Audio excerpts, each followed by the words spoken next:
Friends good morning. तो नुआ वर्ष रे समस्त को हार्दिक हार्दिक शुभेच्छा शुभकामना हैप्पी न्यू ईयर। मोर सब फ्रेंड माने मते कमेंट इंस्टाग्राम फेसबुक व्हाट्सएप रे समस्त न्यू ईयर विश करछंती और कॉल भी करछंती। मु मोबाइल साइलेंट करके सोई जाइतिली कि ना मते बहुत काली टायर्ड थिनी।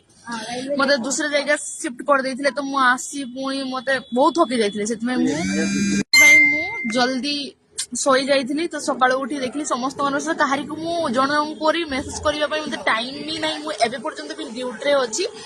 तो समस्त को वीडियो माध्यम रे कहूची happy new year all friend happy new year. मोर माँ बापा को भी फोन करिया मते टाइम मिले नाही। मो माँ मते काली फोन करथिले मोने माँ मो ड्यूटी रे अछि रख रख। तो सेहिदि में समस्त को more happy new year. Enjoy करो आज डे बहुत एंजॉय करो कारण मते 12 घंटा ड्यूटी करला पर मु थकी जाउती। तो सॉरी। तो happy new year advance advance कोन भाई ऑलरेडी न्यू ईयर हो जाई छी।